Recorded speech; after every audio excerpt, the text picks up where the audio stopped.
अस्सलाम वालेकुम dear students, मैं हूं काशिफ तनवीर और डिट मीडिया यूट्यूब चैनल पर हम आपको खुशामदीद कहते हैं। आज हम एक नए हॉट टॉपिक के साथ हाजिर हुए हैं। आज का जो टॉपिक है उसको स्टार्ट करने से पहले आप लोगों से एक छोटी सी रिक्वेस्ट है कि अगर अभी तक आप लोगों ने हमारे चैनल को सब्सक्राइब नहीं किया तो इसे सब्सक्राइब कर लें और साथ में लगे हुए बेल आइकन को प्रेस कर लें ताकि हर आने वाली नई वीडियो का नोटिफिकेशन आपको बर वक्त तौर पर मिल सके। चलिए स्ट्रेट वे हम अपने टॉपिक की तरफ आते हैं।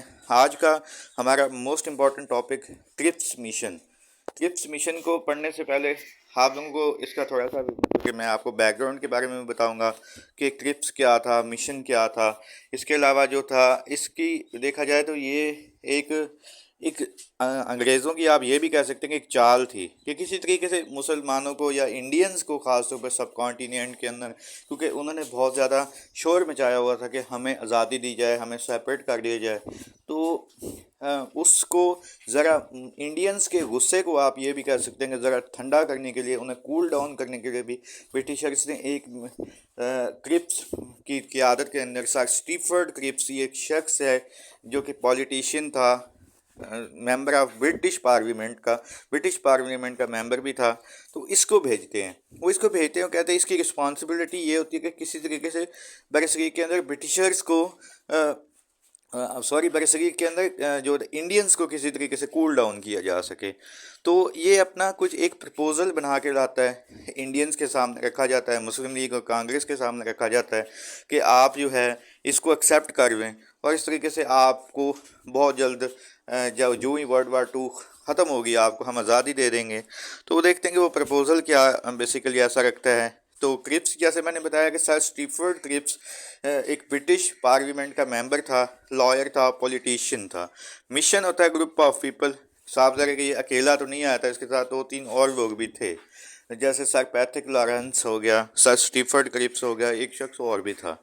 अगर इसके थोड़ा सा बैकग्राउंड की बात की जाए तो बैकग्राउंड इसका वर्ल्ड war II था, क्योंकि वर्ल्ड war II के अंदर जो थे ब्रिटिशर्स, ये लोग भी इन्वॉल्व थे और ये पूरी तरह से इन्वॉल्व हुए हुए थे। अब ये था कि वो चाहते थे कि किसी तरीके से सब कॉन्टिनेंट का जो इशू है ये कुछ अरसे के लिए दब जाए या चुप हो जाए, ताकि हम लोग जो हैं आराम से वर्ल्ड war II के अंदर कंसंट्रेट कर सकें।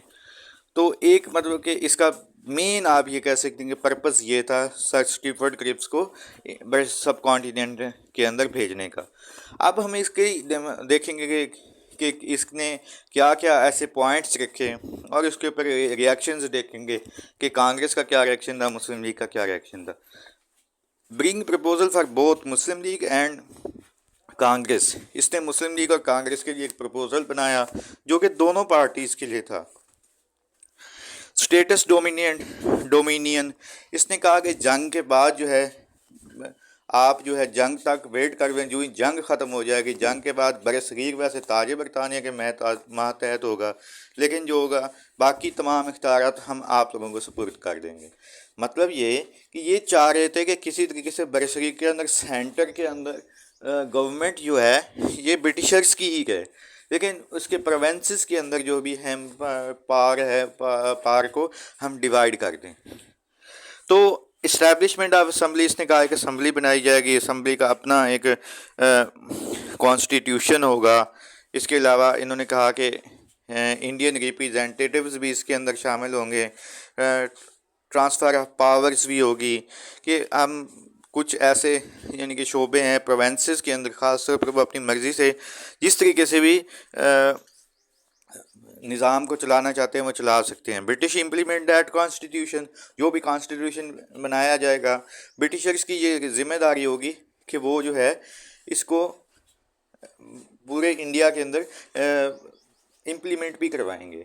इसी तरीके से ट्रांसफ़र ऑफ पावर्स की बात की गई। इसने कहा कि जो है जंग ख़त्म हो जाए इसके बाद हम जो है बरसगीर को आज़ाद कर देंगे, लिहाजा फ़िलहाल आप जो है इसी के ऊपर ही गुजारा करें।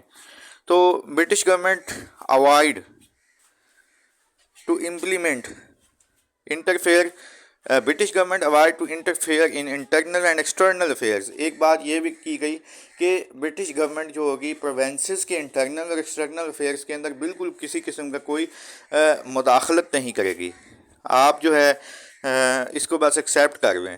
Provinces would reject the constitution provinces जो होंगे, अगर कोई भी ऐसा अगर जो भी कॉन्स्टिट्यूशन बनाया जाएगा वो उसको अगर जो होते हैं रिजेक्ट करना चाहते हैं तो रिजेक्ट भी कर सकेंगे, उसको उसके ऊपर किसी किस्म की उनको रोक टोक नहीं होगी। Provinces could establish their own independence states, अगर कोई प्रोवेंसेस उसको रिजेक्ट करना चाहते हैं तो रिजेक्ट करके वो अपनी अलहदा, मतलब कि वो आपस में मिलजुल कर अपना अलहदा स्टेट्स भी बना सकते हैं। सिक्योरिटी ऑफ माइनॉरिटीज़ के हकूक़ का भी तहफ़्फ़ुज़ किया जाएगा। मतलब कि ज़ाहिरी तौर पर देखने में ये पॉइंट्स बड़े ज़बरदस्त लग रहे हैं, लेकिन इन पॉइंट्स के अंदर भी जो थे ब्रिटिशर्स, उन्होंने बड़ा स्मार्टली प्ले किया था। तो हम ये देखेंगे कि अगले लेक्चर के अंदर कि उन्होंने कायद-ए-आज़म मोहम्मद अली जिन्ना ने इसके ऊपर क्या रिएक्शन दिया, कांग्रेस ने क्या रिएक्शन दिया और इस तरीके से उन्होंने क्या स्मार्टली प्ले किया था। आज का लेक्चर हम यहीं पे एंड करते हैं। Right your questions in comment box. अगर इस लेक्चर से रिलेटेड या पिछले जो भी लेक्चर्स हो चुके हैं आप लोगों का किसी किस्म का कोई इशू हो, आप लोग कोई बात डिस्कस करना चाह रहे हो, तो कमेंट सेक्शन के अंदर आप अपना मसला या अपनी बात लिख सकते हैं। इंशाल्लाह ताला आपके हर सवाल का जवाब दिया जाएगा। आज का लेक्चर यहीं पे एंड रखते हैं। मुझे दुआ में याद रखिएगा। अल्लाह हाफिज़।